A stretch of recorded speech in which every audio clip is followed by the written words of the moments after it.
মা বোনেরা একটু গভীর মনোযোগ দিতে হবে। মা গো,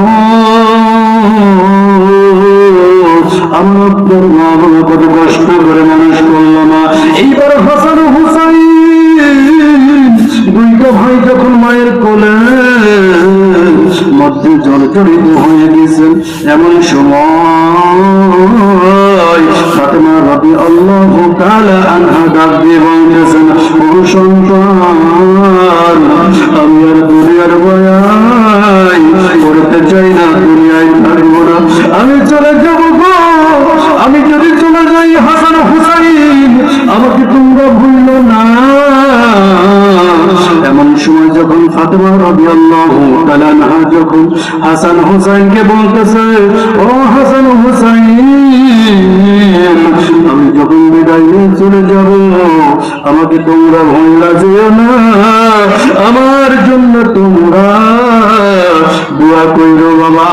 হাসান হুসাইন ডাক বলে, মা গো, তোমাকে ভুলতে পারি না মা, কেননা তুমি হলে আমাদের গর্ভধারিণী মা। তোমাকে যদি ভুলে যাই মা, আল্লাহ হয়ে যাবে নারাজ। মা যে আমায় ছোট্টবেলায় করেছিল আদর, মা যে আমায় ছোট্টবেলায় করেছিল আদর, সেই মা যে আর নাই রে এই দুনিয়ার বুকে।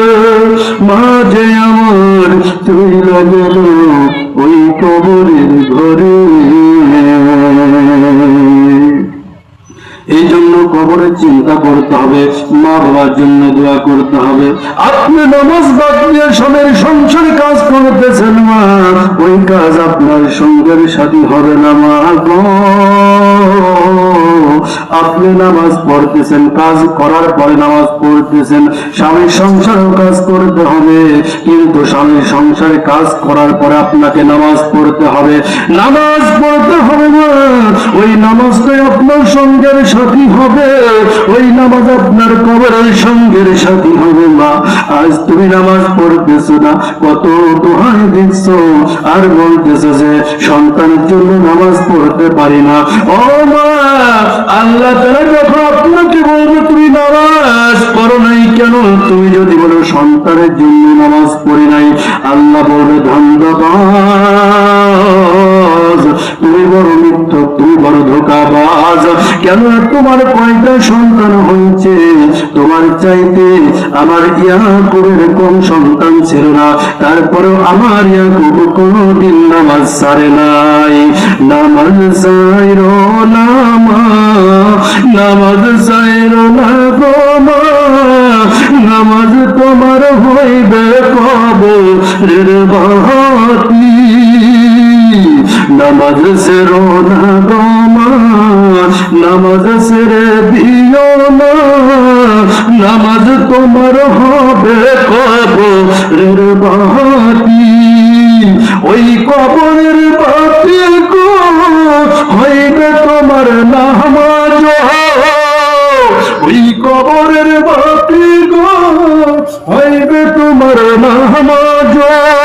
সেই নামাজকে ভুইলা না মা তোমরা জীবনে, নামাজ ছেড়ো না গো মা তোমরা, নামাজ ছেড়ে দিও না গো মা গো জীবনে গো, নামাজ ছেড়ে দিও না গো মা গো। আমার মা বোনেরা, তাহলে নামাজ ছেড়ে দেওয়া যাবে না। ও মা, তুমি যখন আল্লাহকে বলবে নামাজ পড়তে পারি নাই সন্তানের জন্য, তখন আল্লাহ বলবে আমার ইয়াকুবের তোমার চাইতে কম সন্তান ছিল না, আমার ইয়াকুবের কম সন্তান ছিল না, আমার ইয়াকুব তারপর একটা ওয়াক্ত কোনদিন নামাজ ছাড়লো না, কোনদিন আমার অবাধ্য হলো না।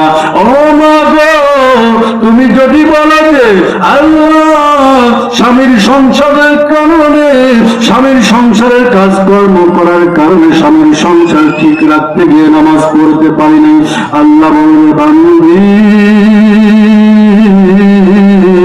তোমার কত বড় সংসার ছিল। আমার সুলাইমান এমন একজন বাদশা ছিল, আমার সুলাইমান তারপরও কোনদিন নামাজ ছেড়ে দেন নাই, আমার সুলাইমান আমার অবাধ্য হন নাই। ও মা, তাহলে আল্লাহর কাছে কিভাবে বলবা? আল্লাহ বলবে তুমি নামাজ পড়ো নাই কেন? তুমি যদি বলো অসুস্থ ছিলাম, রোগের মধ্যে ছিলাম, এই জন্য নামাজ পড়তে পারি নাই, আল্লাহ বলবে মিথ্যাবাদী,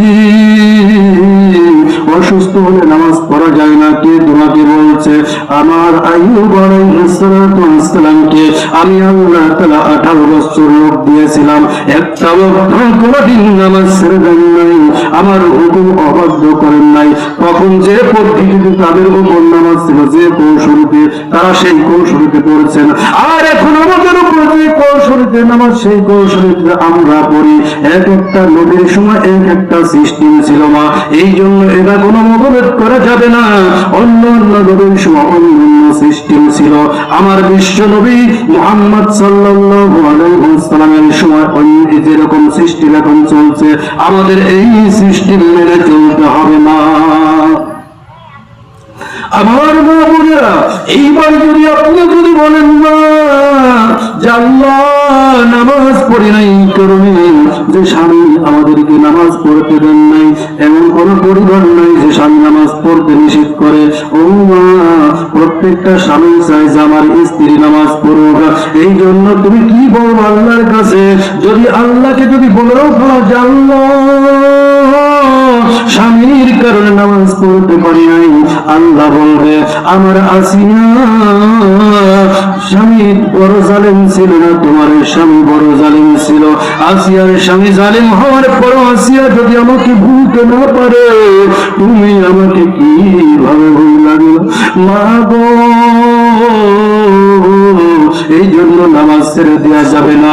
মনে আছে তো হাসান হুসাইন রাদিয়াল্লাহু তাআলা আনহুকে, দুইটা ভাইকে কোলের মধ্যে ফাতেমা জড়িয়ে ধরে কাঁদে আর বলে বাবা আর জীবনে দেখা হবে না। আলীকে ফাতেমা ডাক দিয়ে বললেন স্বামী গো, ওই যে রুটিটা তৈরি করেছে স্বামী, ওই রুটিটা আমার কাছে দিন না। হযরত আলী রাদিয়াল্লাহু তাআলা আনহু ওই রুটিগুলো যখন ফাতেমার কাছে এনে দিলেন, মা ফাতেমা কি বললেন? সুন্দর করে রুটি ছিঁড়ে ছিঁড়ে সন্তানদের মুখে তুলে দেয় আর মুখের দিকে তাকিয়ে আছে।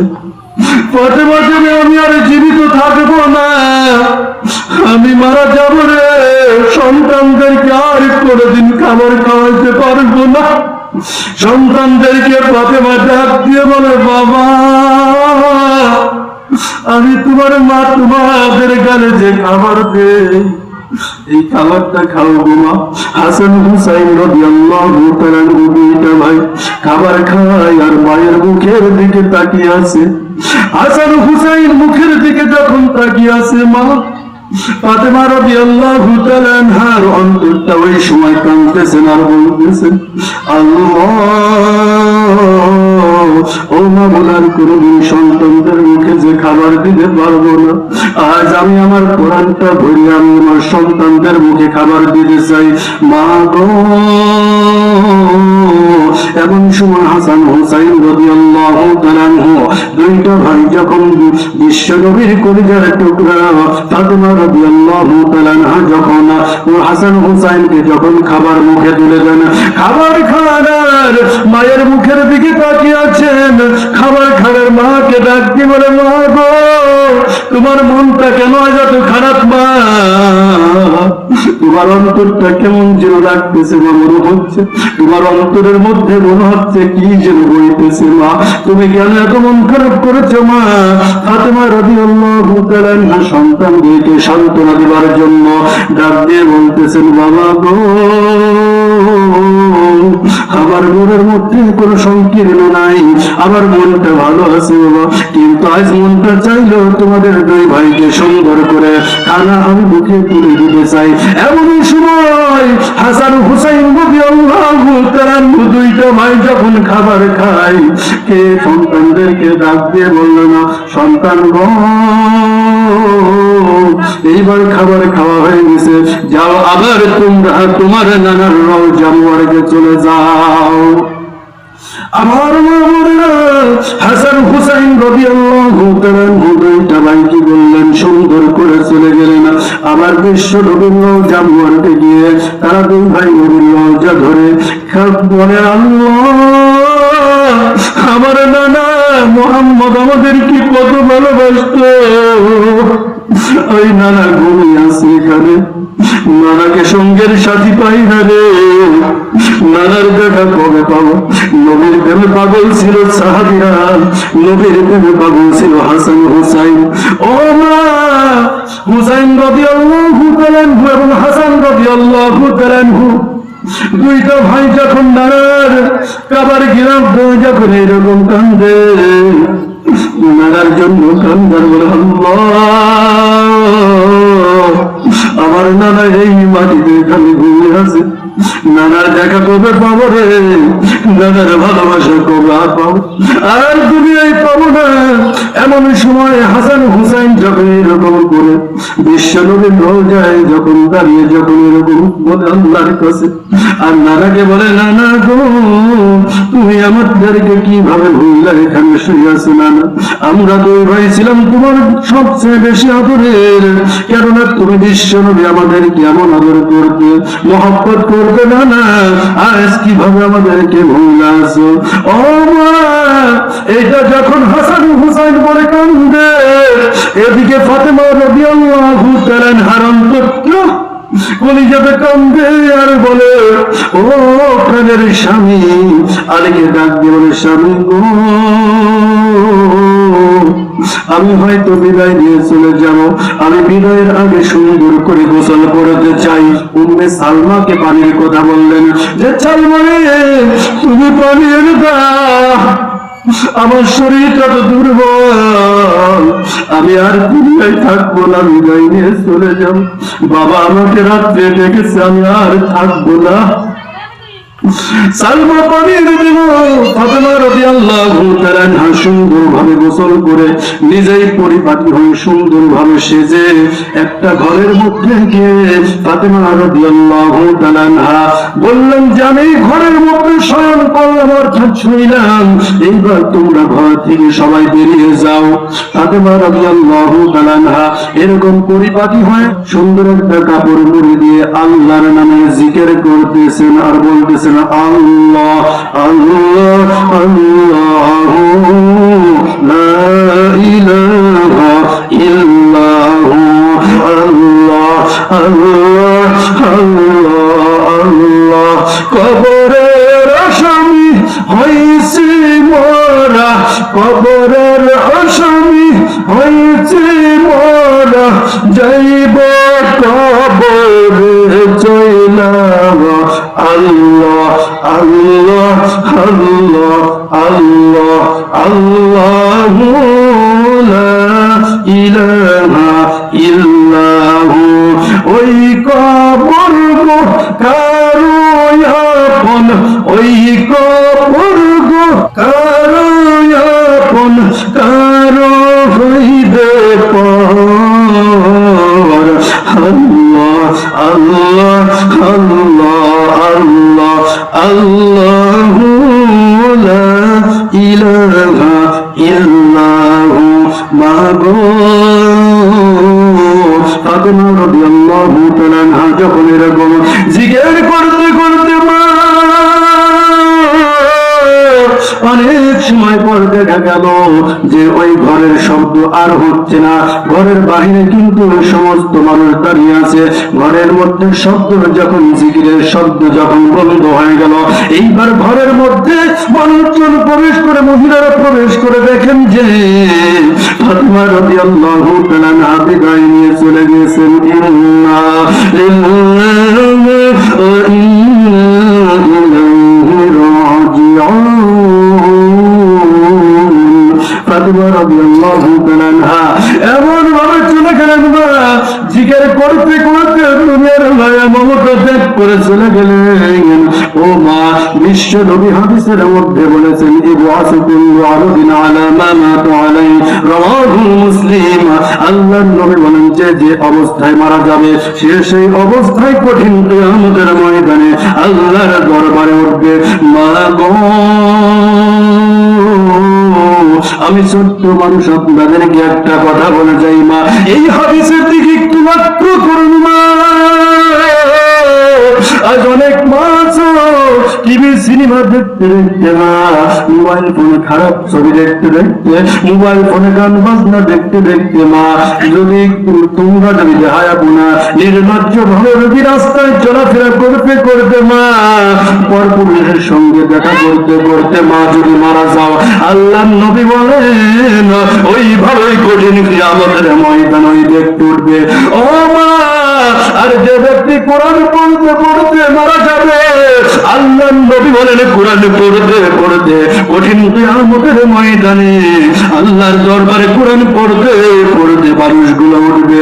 ও মা, কোন মানুষ যদি নামাজ পড়তে পড়তে মারা যায়, নামাজের সিজদার মধ্যে অনেক মানুষ মারা যায় মা, ওয়াজ করতে করতে অনেক মানুষ মারা যায়, জিকির করতে করতে অনেক মানুষ মারা যায় মা, আল্লাহর নবী বলেন ওই অবস্থায় জিকির অবস্থায় কোরআন পড়তে পড়তে নামাজের মধ্যে যদি কেউ যদি মারা যায়, কঠিন কিয়ামতের ময়দানে আল্লাহর দরবারে ওই অবস্থায় ওই বান্দা উঠবে, বান্দা উঠবে। মা গো, এই জন্য আমরা যদি গীবত করতে করতে মারা যাই মা, গীবত করতে করতে হাসরের ময়দানে উঠবো। গীবত করো না মা, পাঁচ মাদের বিরুদ্ধে আমি কোনোদিন বলি না। দেখা যায় অনেক মানুষ, পুরুষ হোক মহিলা হোক, পাঁচজন 10 জায়গায় বসলে পরে, পাঁচজন 10 জায়গায় 10 জন এক জায়গায় বসলে পরে দেখা যায় একজনের গল্প শুরু করে দেয়, গীবত করে দেয়। যে ব্যক্তি গীবত করে ওই ব্যক্তি তার মরা ভাইয়ের গোশত খায়, পুরুষ হোক নারী হোক। আমরা কি কারোর গীবত করতে চাই? আল্লাহ তাআলা কোরআনুল কারীমের ভিতরে বলেন ওয়াইলুল লিকুল্লি হুমাযাতিল লুমাযা, যে মানুষের সামনে এবং পিছনে গীবত করে সেই হলো দুর্ভাগ্য, সেই হলো ক্ষতিগ্রস্ত। মা গো, এই জন্য কারো গীবত করা যাবে না। কারোর মধ্যে যদি কোনো ভুল হয়ে থাকে মা, ওই ভুলটা তাকে নিচে ধরিয়ে দিতে হবে, একা নির্জনে বসে বলতে হবে ও আপা বা ও খালা বা ও চাচি বা ও শাশুড়ি, দেখো তোমার মধ্যে এটা ভুল আছে, কিন্তু ওইটা নিয়ে 5 জন মানুষের সাথে কোনোদিন আলোচনা করা যাবে না। আমি আপনাদেরকে একটা উদাহরণ দেই মা, মনে করেন আমি একটা ভুল করেছি, ওইটা আমার কাছে না বলে যদি আপনি যদি ওই আর এক জায়গায় বসে যদি আমার এই ভুলটা নিয়ে আলোচনা করেন মানুষের সাথে, আমি ওটা জানতেও পারবো না, সংশোধন হইতে পারবো না, আমি ওই ভুলটা দিয়ে কবরে চলে যাব মা। এই জন্য আল্লাহর নবী বলেন যে ব্যক্তি কোনো ভুল করবে, ওই ভুলটা যদি কেউ ধরিয়ে দেয় আর ওই ভুল থেকে যদি কেউ সংশোধন হয়ে যায়, তাহলে ওই ব্যক্তি ভুলটা নিয়ে কবরে গেল না, ওই ভুলটা সে বর্জন করে কবরে গেল মা। ও মা, এই জন্য তোমাকে আমাকে চিন্তা করতে হবে। আল্লাহর নবীকে বললেন এই যে মানুষ যে গীবত যদি করে তাহলে মানুষ ভাইয়ের গোশত খেলো, মরা ভাইয়ের গোশত খেলো। এই জন্য গীবত করা যাবে না, পর নিন্দা করা যাবে না, নামাজ ছেড়ে দেওয়া যাবে না। মা গো, হযরত আয়েশা সিদ্দিকা রাদিয়াল্লাহু তাআলা আনহা এমন একজন নারী ছিলেন। আয়েশা রাদিয়াল্লাহু তাআলা আনহা কেমন নারী ছিলেন? তিনি একজন দানবী ছিলেন। ও মা, তোমার মায়ের মা কবরে শুয়ে আছে মা, ওই মা কোনোদিন আর খাবার খাওয়ার জন্য আসবে না। আয়েশা রাদিয়াল্লাহু তাআলা আনহা কেমন দানবী ছিলেন? আয়েশা রাদিয়াল্লাহু তাআলা আনহা একদিন বুঝে আছেন, এমন সময় ঘরের মধ্যে একটা মাত্র রুটি আছে মা, ওই রুটিটা আছে ইফতারের জন্য। এমন সময় একজন ভিক্ষুক এসে বলতেছে আয়েশা আমাকে একটু খাবার দাও গো মা। আয়েশা তখন বাদীকে বলল ও বাদী গো, যাও ওই রুটি খানা এই ভিক্ষুককে দিয়ে আসো। বাদী বলল ও মা, এই রুটি খানা দিয়ে আপনি ইফতার করবেন মা, আপনি রুটি দিয়ে দিলে কি দিয়ে ইফতার করবেন? এমন সময় আয়েশা রাদিয়াল্লাহু তাআলা আনহা বললেন মা গো, তুমি যেহেতু আমার বাদী, আমি তোমার মনে তোমাকে আমি হুকুম করেছি তুমি দিয়ে আসো। ওই বাদী তখন কি করলেন, আয়েশার কথা শুনে রুটিখানা তখন ঠিক করতে দিলেন। এমন সময় আয়েশা রাদিয়াল্লাহু তাআলা আনহাকে তখন ওই বাদী জিজ্ঞেস করলেন, ও মা গো, তুমি যাই রুটিখানা দিয়ে তুমি ইফতার করবা কি দিয়ে? তখন আয়েশা রাদিয়াল্লাহু তাআলা আনহা বললেন, ও বাদী পানি দিয়ে হলো আমি ইফতার করব, কিন্তু ভিক্ষুক যখন আসে ভিক্ষাকে কোনদিন ভিক্ষা না দিয়ে ফেরানো যাবে না মা গো। তাহলে আয়েশা নবীর স্ত্রী হওয়ার পরেও যদি এরকম দান করতে পারে, নিষ্পাপ হওয়ার পরেও যদি দান করতে পারে, তাহলে আমি আপনি গুনাহগার। আমার আপনার বাবা অন্ধকার কবরে চলে গেছে, ওই বাবা কবরে চলে গেছে, বাবার কোনোদিন আসবে না যে মা একটু আমাকে খাবার দাও। ঈদের মধ্যে সামনে ঈদ আসতেছে, একটা ভালো রঙের জন্য আসবে না, মা একটা শাড়ির জন্য আসবে না, এক মুঠো খাবারের জন্য আসবে না। আল্লাহর নবী ডাকতে বললেন, কোন মানুষ যদি মা বাবার রূহের মাগফিরাতের জন্য আল্লাহর রাস্তায় যদি দান করে, ওই দানটা হয়ে যাবে ওই মা বাবার নাজাতের জন্য যথেষ্ট। কারণ মা গো, এই জন্য আমি বলতে চাই মা, এই যে মাদ্রাসা সালমান নুরানী কিন্ডারগার্টেন মাদ্রাসা মা, এই মাদ্রাসায় কত সন্তানরা পড়াশোনা করে মা, এই মাদ্রাসার অসংখ্য খরচ আছে।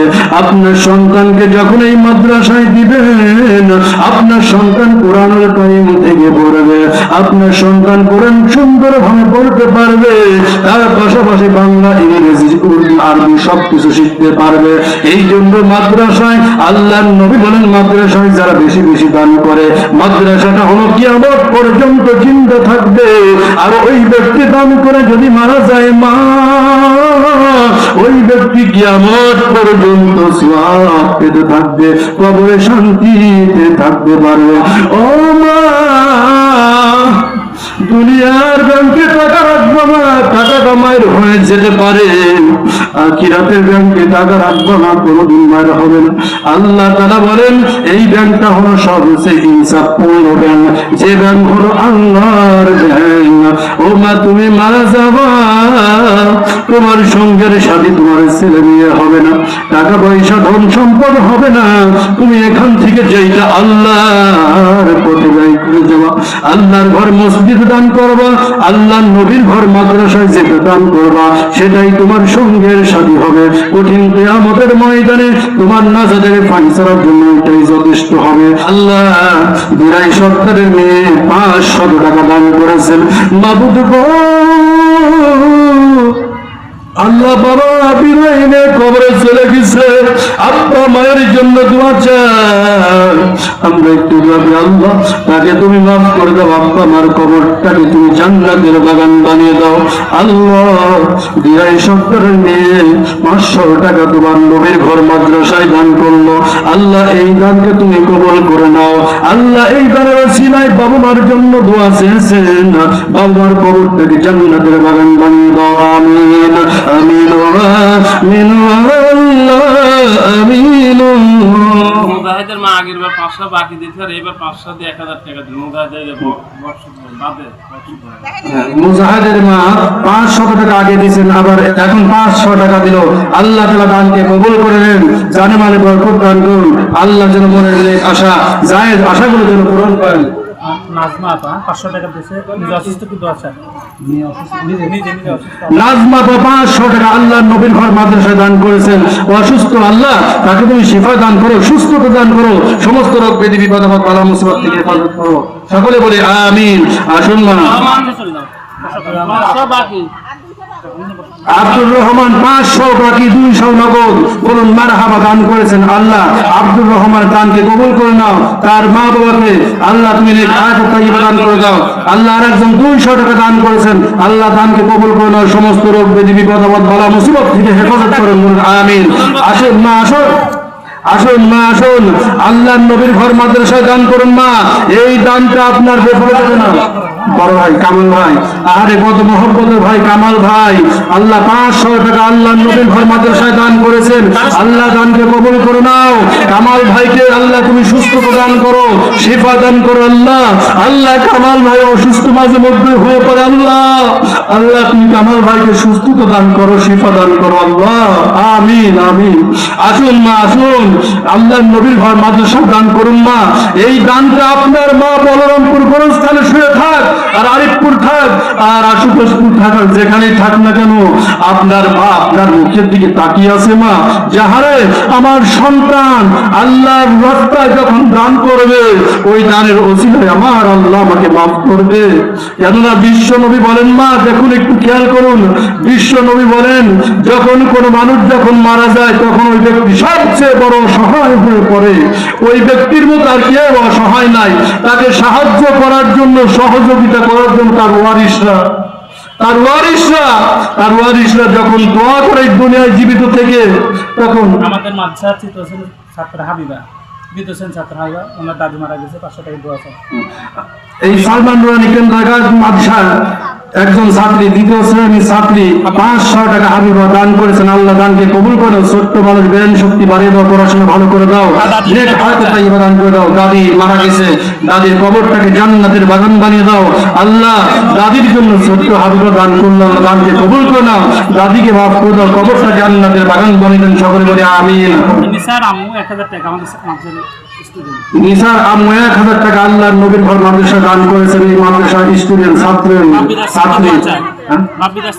বাপ বিদেশ থেকে আল্লাহ কত পরিশ্রম করে, প্রবাসী ভাইরা কত পরিশ্রম করে টাকা পয়সা উপার্জন করে, আরে এই ছেলে মেয়েদেরকে মানুষ করার জন্য আল্লাহ ওই বাবাকে তুমি সুস্থ দান করো, ভালো সুন্দর ভাবে হালাল উপার্জন করার আপনার জন্য 10 কেজি পিস দিয়ে আমার ভাই আব্দুল হালিম, আমার মুসা কাকার ভাগ্নি 10 কেজি পিস আল্লাহর নবীর ঘর মাদ্রাসায় দিয়ে দোয়া চায়। আল্লাহ তাকে তুমি জানে মালে বরকত দাও। তার আত্মীয় স্বজন যারা বিদায় নিয়ে কবরে চলে গেছে, সকলকে মাফ করে দাও আল্লাহ। তা তুমি পরিবারের উপর খাস রহমত নাজিল করুন, বলুন আমিন। আমার ছোট ফুপু 500 টাকা দিয়ে দোয়া আছে, ফুপা মারা গেছে। এই মাদ্রাসার মুহতামিমের ছোট ফুপু 500 টাকা আল্লাহর নবীর ঘর মাদ্রাসা দান করেছেন। আল্লাহ দানকে কবুল করে নাও। ফুপা মারা গেছেন, ফুপার কবরটাকে আল্লাহ তুমি জান্নাতের বাগান করে দেন, বলুন আমিন। আবু বকর, ওনার নানি মারা গেছে, দোয়া আছে 500 টাকা দিয়ে। আমাদের মাদ্রাসার ছাত্র নানি আবু বকরের নানি মারা গেছেন, 500 টাকা আল্লাহর নবীর ঘর মাদ্রাসা দান করেছেন। এই মাদ্রাসার স্টুডেন্ট, আল্লাহ দানকে কবুল করে নাও, নানির কবরটাকে জান্নাতের বাগান বানিয়ে দেন আল্লাহ। ওই নানি যে কবরে শুয়ে আছে কেমন করে জানে না, কেউ জানে না, ওই নানিকে তুমি মাফ করে দাও আল্লাহ। ও মা আসুন, অনেক টাকা আমার মা বোনেরা ব্যাগের মধ্যে বলেন না কাজ দান করেছেন। আল্লাহ তুমি দানকে কবুল করে অনেক টাকা দিয়েছেন আলহামদুলিল্লাহ। তারপর যে সমস্ত মারা এখনো আছেন, বাকি রোজ টাকা দিলেন। রাইহান এই মাদ্রাসার ছাত্র 500 টাকা 500 টাকার মা দান করেছেন। আল্লাহ দানকে কবুল করে নাও, জানে মালে বরকত দাও, নেক হায়াতে তাইয়্যিবা দান করে দাও, আমিন। আসুন মা বোনেরা, আসুন আল্লাহর নবীর ঘর মাদ্রাসায় দান করুন মা। এই দানটা আপনার সঙ্গের সাথী হবে না, এই দান বেফলে যাবে না মা। ও মা এখন মারা যাবেন, ওই অন্ধকার কবর শুয়া, ওই অন্ধকার কবরে রেখে আসবে মা, কেউ সঙ্গের সাথী হবে না মা, কেমনই কবরে থাকবা চিন্তা করছো মা। ওই কবরে কেমন থাকবা চিন্তা করছো না, কবর হলো আসল বাড়ি চিন্তা করো মা। এই মাদ্রাসার ছাত্র আরিয়ান 500 টাকা দান করেছেন। মা আল্লাহ দানকে কবুল করে নাও আল্লাহ। আরিয়ানের মাকে তুমি হায়াতে তাইয়্যিবা দান করে দাও, আরিয়ানকে মাফ করে দাও, আরিয়ানের বেলুন শক্তি বাড়িয়ে দাও আল্লাহ। ওই আরিয়ানের আত্মীয় স্বজন যারা এই কবরে চলে গেছে সকলকে মাফ করে দাও রব্বুল আলামিন। এই দানের ওসিলায় তাদের সমস্ত রোগ ব্যাধি বিপদ আপদ বালা মুসিবত থেকে হেফাজত করুন, আমিন।